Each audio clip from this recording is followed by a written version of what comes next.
Hi hello नमस्ते, तुमचे पुन्हा एकदा स्वागत आहे आपल्या मराठी ब्लॉगमध्ये आणि मी आहे पूजा। तर स्वामींचे नाव घेऊन आजच्या ब्लॉगला नाही तर कवितेला सुरुवात करते। हो, तर आजच्या वटसावित्री पौर्णिमेनिमित्ताने मी तुमच्यासाठी एक छानशी कविता घेऊन आलेली आहे। आपलं काही सणसूद वगैरे असले तर व्हॉट्सअप स्टेटस, व्हॉट्सअपला मेसेज त्याच्या रिलेटेड चालू असतात ना, हो की नाही। तर असं छान एक म्हणजे कविता आलेली माझ्याकडे मराठी वटसावित्री पौर्णिमेनिमित्ताने। एका बाबांची ती कविता आहे, म्हणजे ते बाबा ती कविता बोलून दाखवत आहे, ती माझ्या मनाला खूप भावली।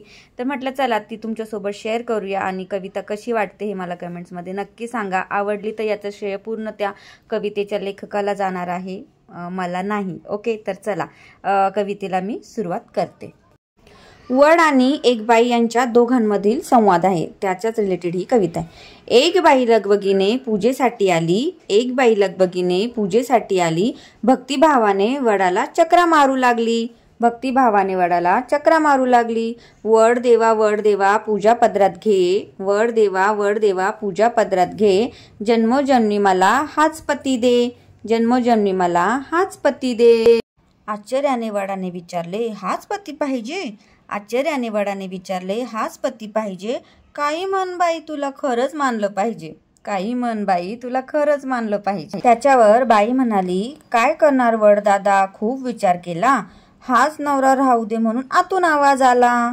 काय करणार वड दादा, खूप विचार केला, हाच नवरा राहू दे म्हणून आतून आवाज आला।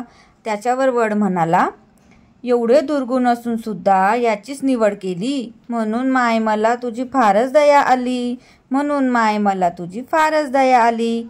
त्याच्यावर बाई काय म्हणाली, वड देवा असे काहीच नाही, वड देवा असे काहीच नाही, असे काहीच नाही की आमचे पटतच नाही।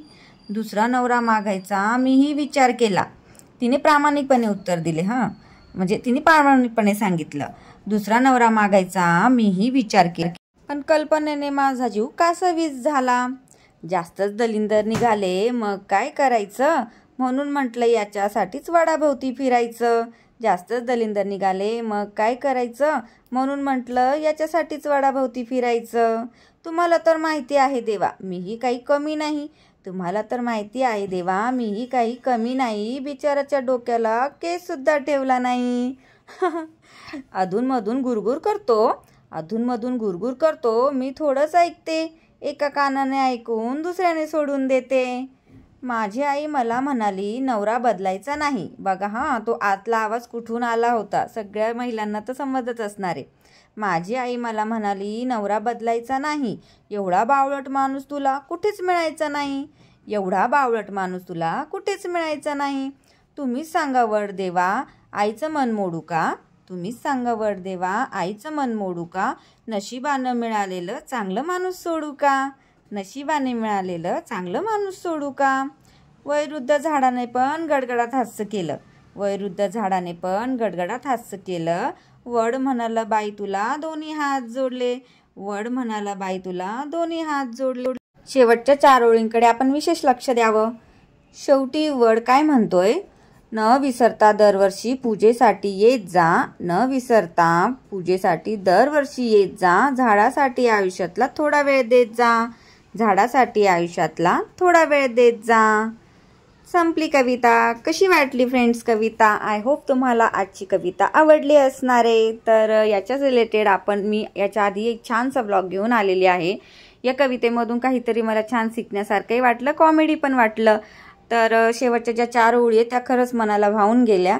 न विसरता दरवर्षी आपण पूजा तर करतोच ना वडाची, त्याप्रमाणे आपण आयुष्यातला थोडा वेळ हा झाडांसाठी दिलाच पाहिजे। तर थोडा वेळ देणं म्हणजे काय की झाडे लावणं, झाडांपासूनच आपल्याला ऑक्सिजन मिळत असतो की नाही, त्यामुळे झाडांसाठी वेळ तर थोडाफार दिलाच पाहिजे। तर ह्या वर्षी तर मी वडाची पूजा ह्या पद्धतीने केली आहे, पण मी पुढच्या वर्षी वडाची पूजा कोणत्या पद्धतीने करणार आहे याचा ऑलरेडी ब्लॉग मी घेऊन आलेली आहे। तो बघितला नसेल तर प्लीज व्हिडिओवर जाऊन तो ब्लॉग नक्की बघा। आणि आजचा ब्लॉग न म्हणता आजची कविता मी इथेच एंड करते। आय होप आजची कविता तुम्हाला आवडली असेल तर लाईक करा, चॅनलवर नवीन असाल तर सबस्क्राईब करा। आणि कवितेचं श्रेय पूर्णपणे हे कविता ज्या लेखकाने लिहिली आहे त्या लेखकाला अर्पण करते। तर चला पुन्हा भेटूया आपण अशा छानशा ब्लॉगमध्ये, तोपर्यंत सर्वांना श्री स्वामी समर्थ। श्री स्वामी समर्थ।